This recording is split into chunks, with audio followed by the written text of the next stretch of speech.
In a time of oversaturated superhero media with DC and Marvel, Samaritan is a grounded breath of fresh air to the genre.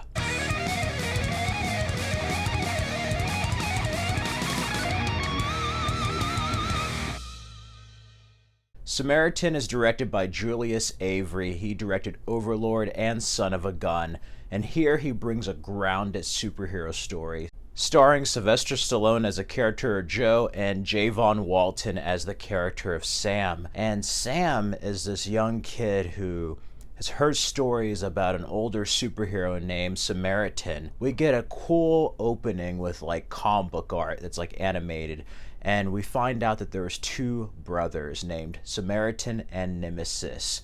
They had abilities. They lost their family in a fire, but one of them decided to basically use their powers for good and justice, and the other one, Nemesis, wanted to create anarchy. And this is a very grounded superhero film. Think Finding Forrester meets Unbreakable with a mix of Last Action Hero and Demolition Man, and that's pretty much what you get with this film. It's almost like Rocky. It's Rocky with superpowers, pretty much. I love this. I saw this on Amazon Prime, and if you're tired of like superhero movies that are just kind of like full of jokes and just bad green screen, I think you're really going to enjoy this film. It feels very gritty and raw, much like the original Rocky film. And I love Sylvester Stallone in this role. This is a very different role for him. You know, he did play Judge Dredd in a film one time, and he wanted to play Superman, but we never really seen him in a modern superhero movie like this. And it's kind of cool seeing him in this role, you know. Yeah, he is older, but that's kind of the whole point. This character of Sam is just growing up in this rough neighborhood in the streets. He's kind of lost. His father died, and he's being raised by a single mother. And he kind of looks up to this hero that once was named Samaritan, who hasn't been seen for some time. And he comes across this man named Joe. Anyway, some rough kids basically try to beat up Sam, and Joe saves his life. But he notices that Joe has enormous strength, and he believes this man to be Samaritan. And it's kind of cool because you get to see what happened with Samaritan and what happens if a superhero does become old, and more importantly, what happens when a superhero stops caring. And that's what you kind of see here. The plot is predictable at some points, but there still are plenty of surprises that the audience will love.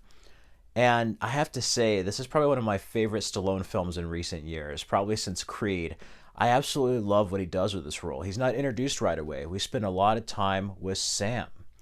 And, you know, he does get in trouble with some other delinquents in the area. And there's this villain named Cyrus. And he's kind of your run-of-the-mill generic villain. He's not like a big super villain. He's just kind of like a street thug, basically. But he looked up to Nemesis.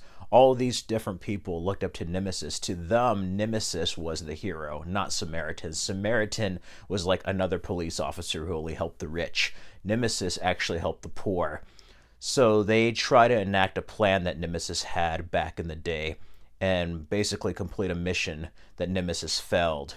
So that creates a lot of complications for not only Sam, who knows Joe and thinks he's Samaritan, but also running into the wrong crowd and being involved with Cyrus. So it creates an interesting dichotomy there between the hero of Samaritan with Sylvester Stallone and the villain Cyrus, and ultimately having to basically pay for the past, you know.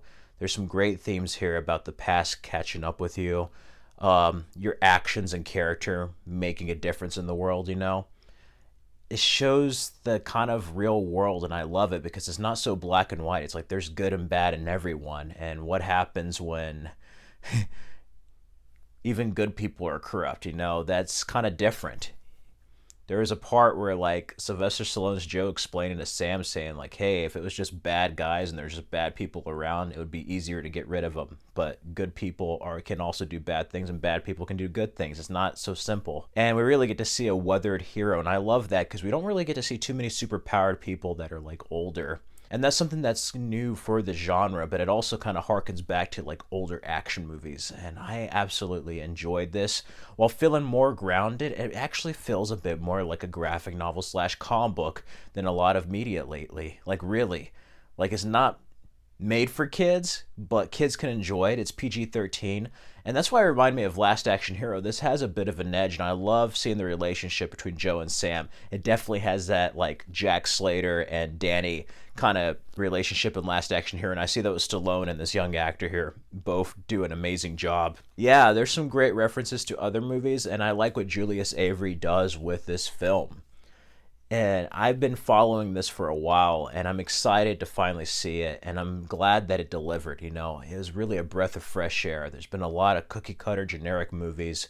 This is a different movie. Now, those who are expecting, like, a bunch of jokes and, like, action nonstop, you might be a little bit bored. It's a slow burn of a movie, but it builds up and has an excellent story, and what can I say? It's like Rocky with superpowers is what it is. Like, this was a cool movie. It's grounded in the way that Heroes or Unbreakable was, like, grounded, you know? And I give it a 4 out of 5 and an A. This is an excellent, entertaining film that, if you have Amazon Prime, I highly recommend watching this weekend.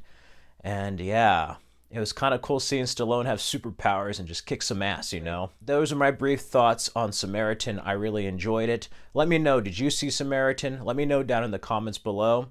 While some of the plot is a bit predictable and goes in a predictable direction, there were some surprises, and overall it just left me feeling satisfied. You know, it's like I saw a good movie. It wasn't like one of those Netflix movies where it was just like a lot of fluff and flash. Like, it really had substance to it with style, and yeah, I wouldn't mind owning this on Blu-ray or 4K, seriously. Let me know what you thought of it down in the comments below. In the meantime, you can check out these other videos for more content. Stay safe and healthy, everyone. Till next time.